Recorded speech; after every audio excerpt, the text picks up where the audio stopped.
Welcome back to my channel education सब और मैं अतुल आनंद आप सभी का स्वागत करता हूं अपने यूट्यूब चैनल में। अब देखिए आज हम लोग चैप्टर 4 वायु का सेकंड पोर्शन पढ़ेंगे जिसका नाम है मौसम एवं जलवायु। तो ये पॉइंट रहेगा हमारा, क्योंकि चैप्टर कुछ ज्यादा बड़ा हो जा रहा था इसलिए हमने इसको 2 पार्ट में किया था। तो अब चलिए शुरू करते हैं मौसम और जलवायु के बारे में। तो कहता है क्या आज वर्षा होगी, ये हम लोग कभी कभी अनुमान लगाते हैं मौसम देख के। क्या आज का दिन साफ होगा और धूप निकलेगी, तो ये सब हम लोग क्या करते हैं अनुमान लगाते हैं। कहते हैं कितने ही बार क्रिकेट जो प्रेमी होते हैं, क्रिकेट में ज्यादा इंटरेस्ट रखते हैं, तो वो एक दिवसीय मैच के जो है भविष्यवाणी करने लगते हैं, अनुमान लगाने लगते हैं कि क्या आज वर्षा होगी। ठीक है, ये सब हम लोग भी करते थे पहले, आप लोग भी करते रहे होंगे या करते हों। ठीक है, अब ये कहते हैं कि कल्पना करिए अगर हम लोग एक बात सोचें कि हमारा शरीर जो है एक रेडियो है, यानी कि क्या है, एक रेडियो है और मस्तिष्क जो है इस शरीर का रेडियो का जो स्पीकर है।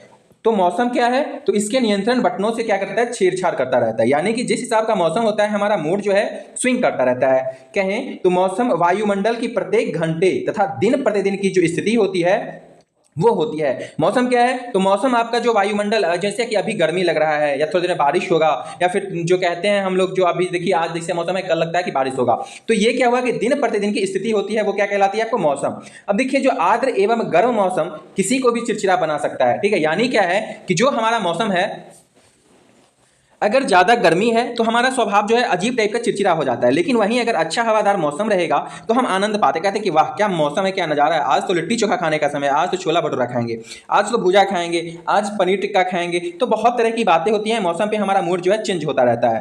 कहते हैं कि इसी मौसम के चलते हम लोग यह भी योजना बना सकते हैं कि हम कहीं घूमने जाएं। ठीक है, ये होता है। यानी अगर देखिएगा तो मौसम जो है नाटकीय रूप से दिन प्रतिदिन बदलता रहता है। यानी क्या है कि आपको कभी ठंडा, कभी गर्म, कभी बरसात, कभी कुहेसा, तो इस तरह से बदलते रहता है। कहते हैं कि यही मौसम जो है क्या होता है, दीर्घकाल में किसी स्थान का औसत मौसम उस स्थान की जलवायु को बताता है। यानी क्या है कि देखिए मिनिमम जो है 30 से 40 साल का जो दिन प्रतिदिन का मौसम होता है उसी का जो हम लोग दीर्घ समय में क्या करते हैं, औसत निकालते हैं कि इस स्थान की जलवायु कैसी है या फिर इस स्थान का मौसम कैसा है, तो वही जो है उस स्थान का जलवायु बन जाता है या बनता है। जैसे हम लोग अगर अपने इधर की बात करें तो कैसा है, उपोष्ण है, ठीक है, समशीतोष्ण है।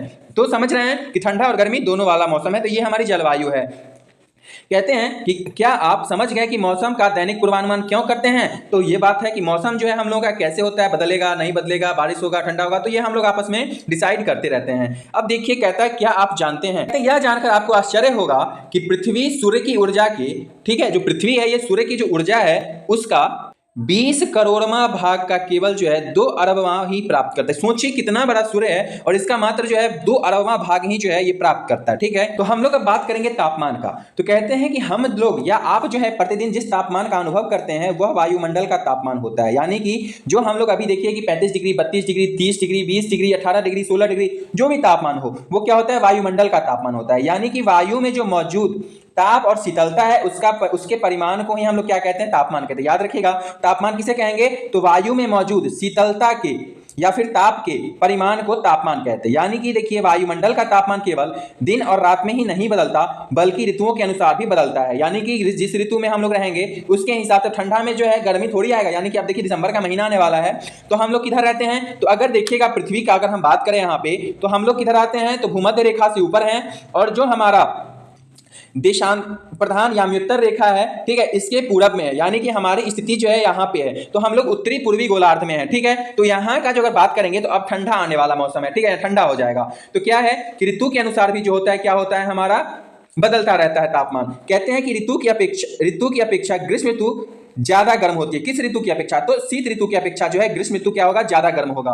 ये हम लोग बात करेंगे तो कहता है आपतन एक महत्वपूर्ण कारक है जो तापमान के वितरण को प्रभावित करता है। यानी आपतन क्या है, ये कारक हो जाता है कि तापमान के वितरण यानी कि जो बांटता है उसको कैसे प्रभावित करता है। कहते हैं कि सूर्य से आने वाली ऊर्जा जिसे पृथ्वी रोक लेती है आपतन कहलाती है। यानी कि मान लीजिए कि ये हमारा सूरज है और इससे हमारा आने वाला किरण है और ये हमारा जो है धरातल है, इसमें क्या हुआ कि आया तापमान और इसको रोक लिया। अब ये रोक लिया तो फिर क्या करेगा, ये ऊपर देता है, तो यही क्या कहलाता है आपको, आपतन कहलाता है। समझ रहे हैं बात को। अब देखिए यहाँ पे लिखता है कि तापमान जो मापता है उसको हम लोग तापमापी कहते हैं, वायु दाब जो मापता है उसको वायु दाब मापी कहते हैं, जो पवन की दिशा को दर्शाता है उसको वात दिग्दर्शी कहते हैं, और जो वर्षा की मात्रा को मापता है उसको क्या कहते हैं, तो वर्षा मापी कहते हैं। तो ये एग्जाम के लिए काफी इंपॉर्टेंट हो जाता है। आगे देखिए कहते क्या है कि आपतन यानी कि सूर्य ताप की मात्रा भूमध्य रेखा से ध्रुवों की ओर जो है घटती जाती है। यानी क्या है कि अगर आप समझिएगा तो देखिए ये हमारा पृथ्वी है और ये हमारा भूमध्य रेखा है, तो यहाँ पे सूर्य का जो तापमान होगा ये सबसे ज्यादा होता है, क्योंकि सूर्य से जो आने वाली किरणें हैं वो क्या होती हैं, सीधा जो है भूमध्य रेखाएं पड़ती हैं, और जब इधर जाती हैं तो आपको तिरछी तिरछी पड़ती हैं, ठीक है, जिस कारण से इधर जो है तापमान कम हो जाता है। इसीलिए क्या कहते हैं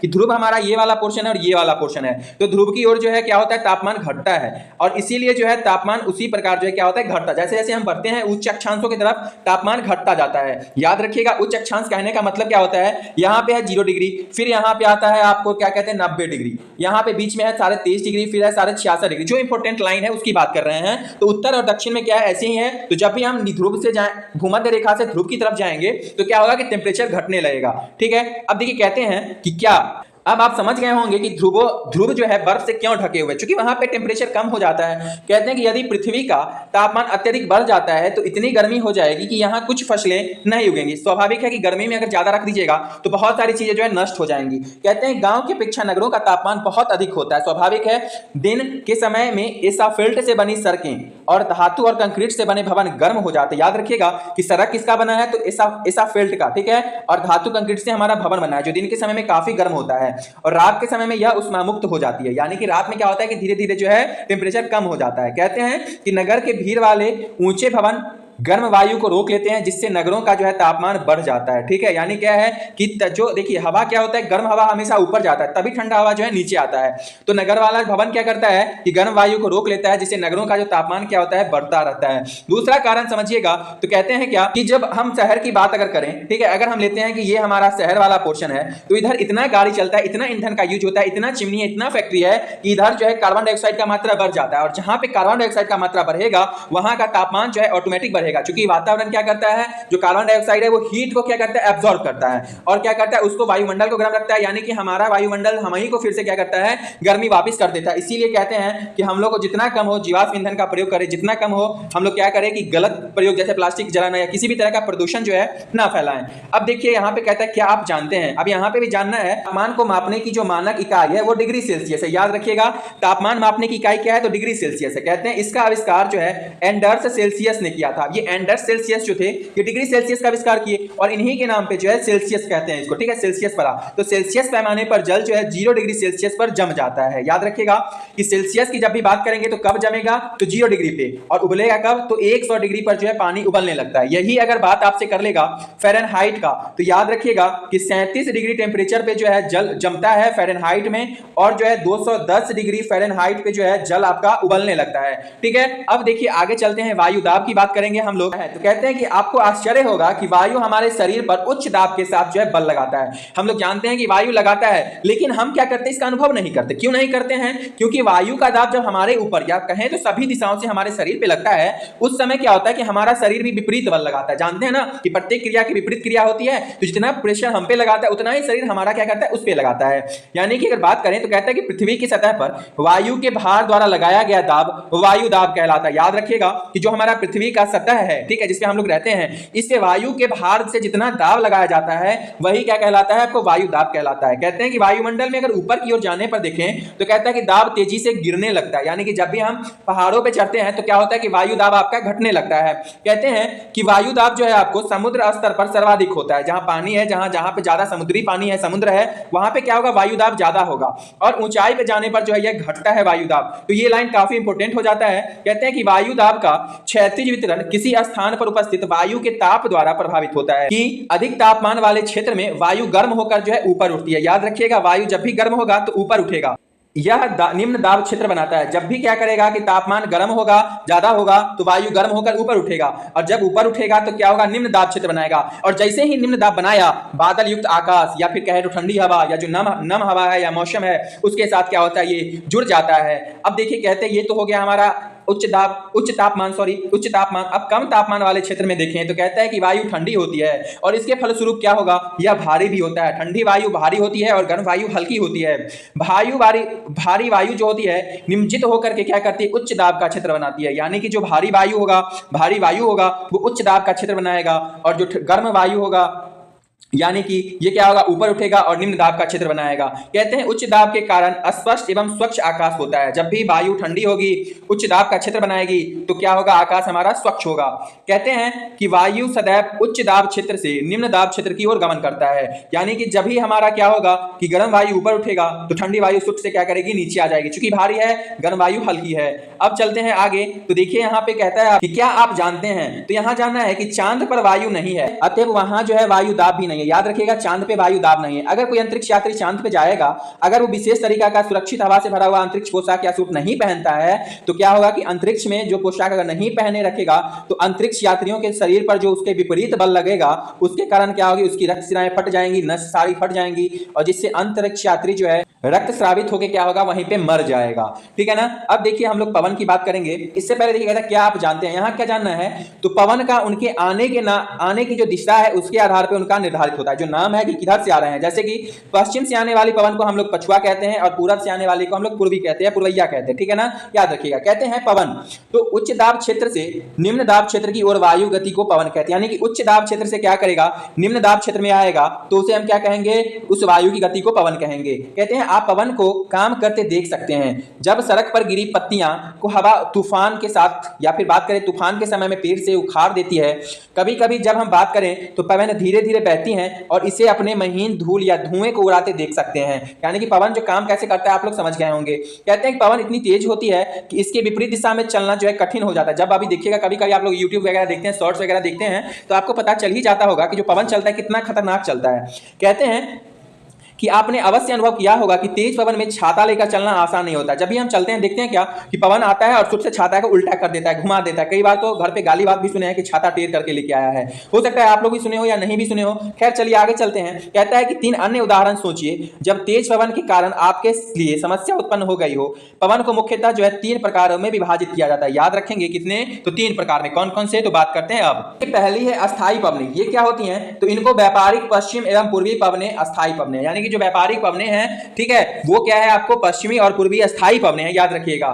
कहते हैं ये वर्ष भर लगातार निश्चित दिशा में चलती हैं। जो अस्थायी पवनें हैं, व्यापारिक पवनें हैं, क्या है कि आपको निश्चित दिशा में चलता रहेगा। कहते हैं दूसरा मौसमी पवनें। ये क्या होते हैं, तो ये पवनें विभिन्न ऋतुओं में अपनी दिशा बदलती रहती है। उदाहरण के लिए भारत में मानसूनी पवनें। याद रखिएगा, जो मौसमी पवनें हैं ये ऋतु आने पे क्या होता है, अपना डायरेक्शन बदलता रहता है, कभी पूरब, कभी पश्चिम, कभी किधर भी, कभी किधर भी। ठीक है।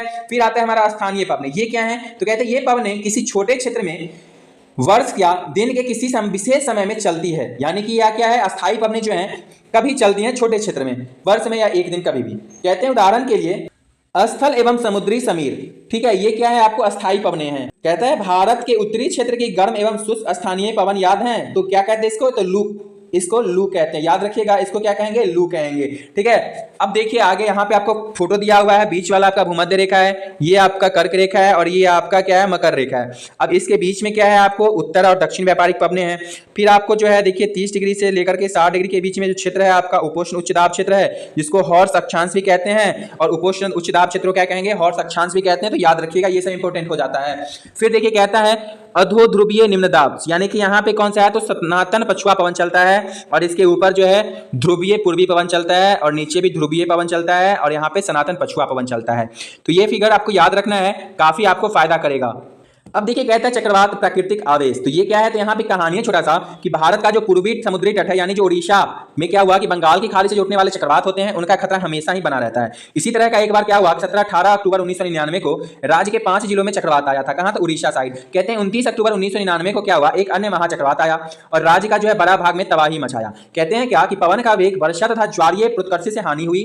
260 किलोमीटर प्रति घंटे के वेग से चल रहा था यहाँ पे पवन, और पवन जो है 36 घंटे से भी ज्यादा समय तक चलता रहा। यानी सोच के देखिए कि 260 किलोमीटर प्रति घंटा और कितना, तो 36 घंटा तक चला। कहते हैं कि तीव्र वेग वाली इस पवन ने पेड़ों को उखाड़ दिया, घरों को नष्ट कर दिया, अनेक औद्योगिक भवन को गिराया, छत को तोड़ा, विद्युत आपूर्ति एवं टेलीफोन लाइनें को क्या किया, पूरी तरह से काट दिया या फिर नष्ट कर दिया या कट गई। कि चक्रवात के फलस्वरूप, ठीक है, क्या हुआ कि लगातार 3 दिनों तक भारी वर्षा होती रही, और वर्षा के कारण क्या हुआ कि उड़ीसा की जो प्रमुख नदियों में क्या हुआ, बाढ़ आया। अब चक्रवात है, पानी है, बारिश है, तो समस्या तो होगा ही। कहते हैं कि इनके कारण उठी ज्वारीय तरंगे जो है स्थल पर 20 किलोमीटर तक आ गई और तटीय क्षेत्रों में भयानक तबाही हुआ। तो जब भी चक्रवात आता है क्या है, आपको आपदा है, याद रखिएगा, तो इसे विनाशी होगा। कहते 7 से 10 मीटर ऊंची ज्वारीय तरंगे आई, जिसके कारण क्या हुआ कि खड़ी धान की फसल पूरी तरह से नष्ट हो गया। तो ये सब तो आपको आपदा में आता ही है।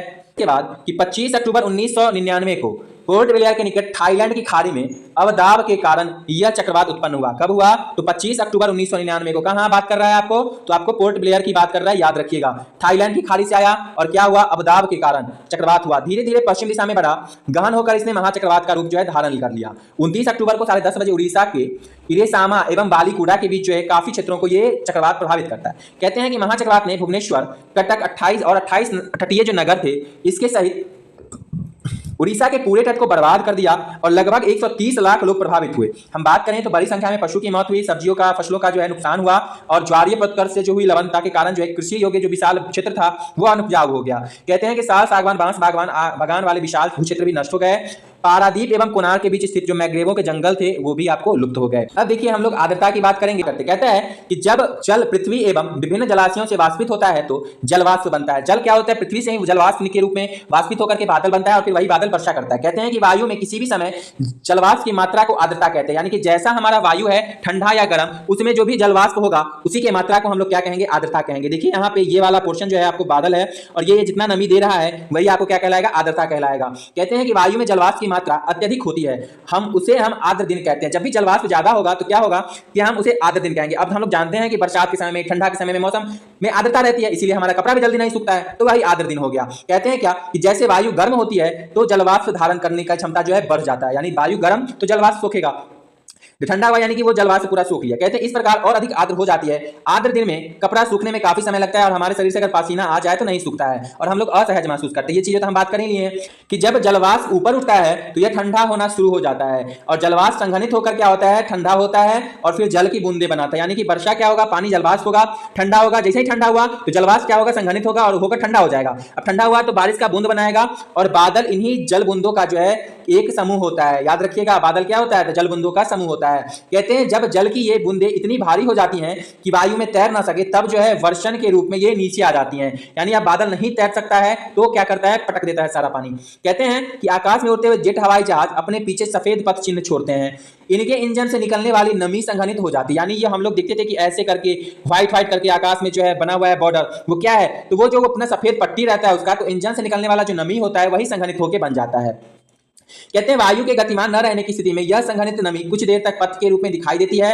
और अगर हम बात करें तो कहता है कि पृथ्वी पर जल के रूप में गिरने वाला वर्षण वर्षा कहलाता है, यानी कि जो पानी गिर रहा है वो वर्षण कहलाएगा। कहते हैं ज्यादातर भौम जल वर्षा जल से ही प्राप्त होता है। पौधे जल संरक्षण में मदद करते हैं। जब पहाड़ी पार्श्वों से पेड़ काटे जाते हैं तो वर्षा जल अनावृत पहाड़ों से नीचे बहता है और निचले इलाकों में बाढ़ का कारण बनता है। तो कहते हैं कि यह क्रियाविधि आधार पर वर्षा के 3 प्रकार होते हैं: संवहनीय वर्षा, पर्वतीय वर्षा एवं चक्रवाती वर्षा। याद रखिएगा कि वर्षा कितने प्रकार का? तो 3 प्रकार का, संवहनीय, पर्वतीय और चक्रवाती वर्षा। अब कहते हैं कि पौधे तथा जीव जंतुओं के जीवित रहने के लिए वर्षा बहुत महत्वपूर्ण है और इससे जो है धरातल को ताजा जल प्रदान होता है। अगर वर्षा कम होगा तो जल की कमी होगी, सूखा हो जाता है और इसके विपरीत अगर अधिक वर्षा होगी तो बाढ़ भी आ जाता है। तो वर्षा से समस्या भी है और वर्षा समाधान भी है, तो दोनों चीजें एक साथ। अब देखिए आगे कहता है कि क्या आप जानते हैं कि वर्षण के दूसरे रूप हिम, सहिम, वृष्टि तथा ओला है। तो जो हिम है, सहिम है, वृष्टि और ओला है, ये भी वर्षण का रूप है। तो देखिए इसी के साथ जो है हमारा ये चैप्टर समाप्त होता है। फिर मिलेंगे अगले चैप्टर में, तब तक के लिए वीडियो को लाइक, सब्सक्राइब और शेयर जरूर करें वीडियो में। तब तक के लिए जय राम जी की।